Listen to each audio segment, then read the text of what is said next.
පැවසුවොත් 0.100ට යන්න ගතවන්නේ තත්පර 2.9ක් වගේ ඉතාමත් කෙටි කාලයක්.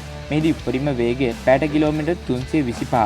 මෑතක් වනතුරුම ජර්මනියේ නර්බර්ග් වින් ධාවන තරඟාවලිය මිනිත්තු 6යි තත්පර 52කින් නිමා කරමින් ලෝක වාර්තාවක් තබන්න මෙම ලැම්බෝගිනි උරාකන් රථය සමත් ඊට පෙර එම ස්ථානය ලබා සිටි පෝච් 911 රථය පරාජය කරමින් ලැම්බෝගිනි රථයට විශාල වේගයක් ලබා දීමට මෙහි ඇති වේටින් එන්ජිමත් වැඩි දියුණු කළ වායුගතික නිර්ණායක එහෙමත් නැත්නම් ඒරෝඩයිනමික්ස් බොහෝ සෙයින් උපකාරී වෙනවා. මෙහි තිබෙන්නේ CC 6000ක naturally aspirated V10 එන්ජිමක්. එයින් අශ්ව බල 631ක ඉතා විශාල බලයක් නිපදවනවා. අපි සාමාන්‍යයෙන් දකින වාහනවල හැරවීමට ලක් වෙන්නේ ඉස්සරහා රෝද දෙක පමණයි. ඒත් මෙම ලැම්බෝගිනි රථවල රෝද 4ම හරවන්න පුළුවන්. අඩු වේගවලදී ඉදිරිපස සහ පිසුපස රෝද හැරවෙන්නේ එකිනෙකට ප්‍රතිවිරුද්ධ දිශාවට. ඒත් වැඩි වේගවලදී රෝද 4ම එකම පැත්තකට හැරවෙනවා. මේ නිසා වේගයෙන් ගොස් වංගු ගැනීමටත් ආරක්ෂිතව හැසිරවීමටත් අවස්ථාව ලැබෙනවා. ලැම්බෝගිනි රථයක් ගොඩක් පහතයි. ඒත් අවශ්‍ය අවස්ථාවලදී එහි ඇති එයා සස්පෙන්ෂන් මගින් ඒ උස් පහත් කිරීමේ හැකියාව ලබා දී තිබෙනවා.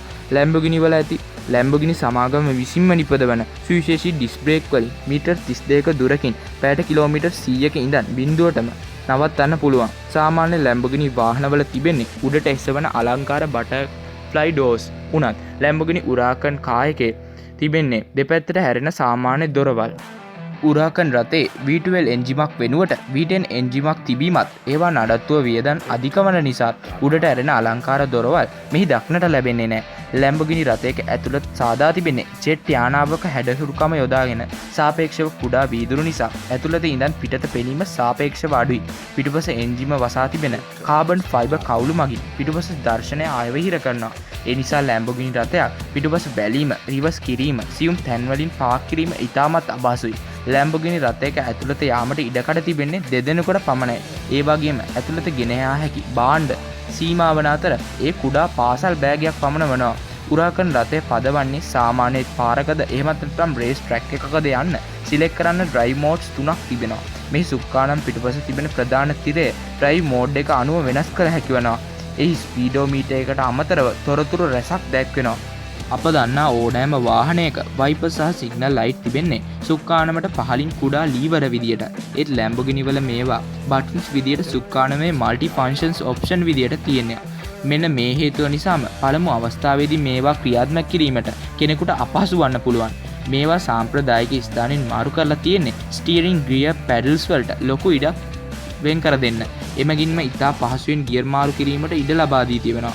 නමුත් මේ නිසා සුක්කානමේ එන්ෆෝටේන්මන්ට් බටන් වාහනේ මැද තිබෙන සෙන්ටර් කොන්සෝල් එකට ගෙන ගොස් තිබෙනවා. අනික් විශේෂ දේ තමයි මෙම ලැම්බෝගිනි රථේ ගියර් ලීවර් එකක් නොමැති වීම. එම නිසා මෙම රථේ ගියර් මාරු කිරීමට බාර දීලා තියෙන්නේ සුක්කානමට යටින් තිබෙන පැඩල්ස් වලට.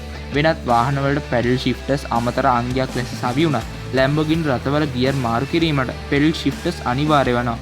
වෙනත් වාහනවල ඉදිරියට යාමට D එකට දැමීමෙන් හැකි වුණත් ලැම්බෝගිනි රථවල එහෙම කරන්න බෑ.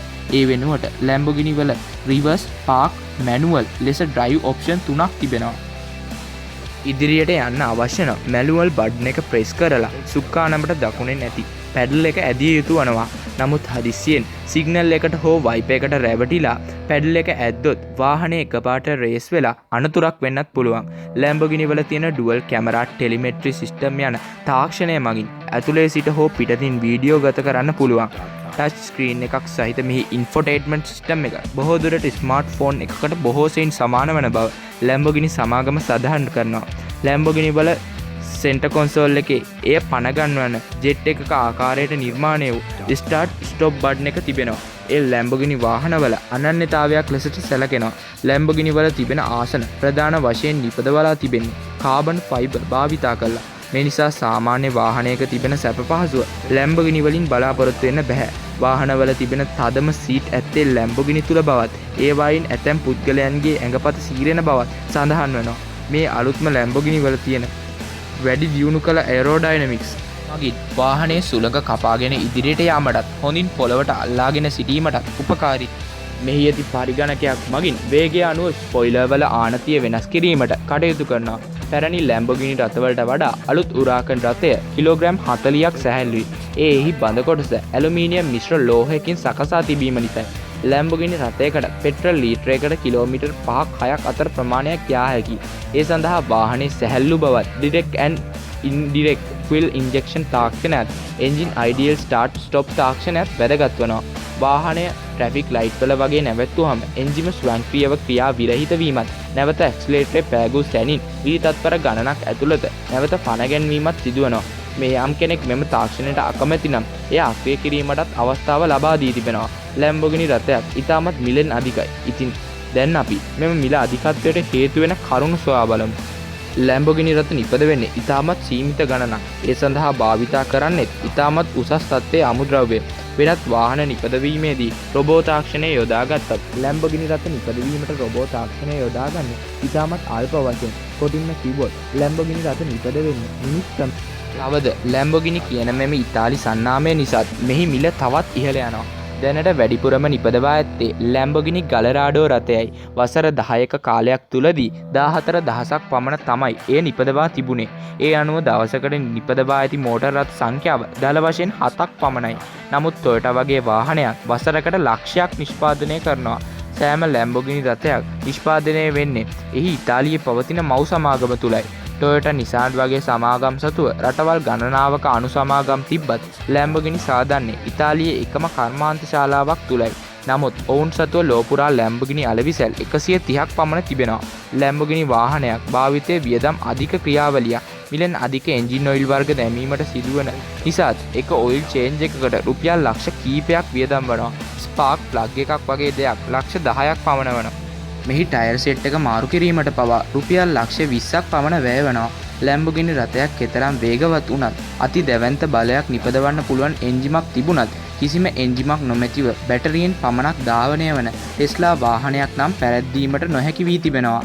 ලැම්බෝගිනි වල තිබෙන සමහර දේවල් අවුඩි වලින් ලබාගත් දේවල්. උදාහරණයක් ලෙස ලැම්බෝගිනි උරාකන් රථේ සහ අවුඩි R8 රථේ තිබෙන්නේ එකම වර්ගයේ යතුරක්. ඒ වගේම එහි ශරීරයේ මෙන්ම V8 එන්ජිමත් අවුඩි R8 එකට බෙහෙවින්ම සමානයි. ඒට හේතුව තමයි ලැම්බෝගිනි සහ අවුඩි කියන්නේ එකම මව් සමාගමට අයත් සමාගම් වීම. ලැම්බෝගිනි, අවුඩි, බෙන්ට්ලි, වෝක්ස්වැගන්, ස්කෝඩා කියන සමාගම් අයත් වන්නේ ජර්මනියේ වෝක්ස්වැගන් මව් සමාගමට. කෙසේ වෙතත් ලැම්බෝගිනි මේ සෑම තාක්ෂණයක්ම එකතු කරගෙන Tamanට ආවේනික වන විදියට වාහනයක් එළිදැක්වීමයි වඩා වැදගත් වන සාධකය. අදත් අපේ වීඩියෝ එකට එකතු නොවාලට බෙහෙවින්ම ස්තුතියි. වීඩියෝ එක ගැන ඔයාලගේ අදහස පහලින් කමෙන්ට් කරන්නත්.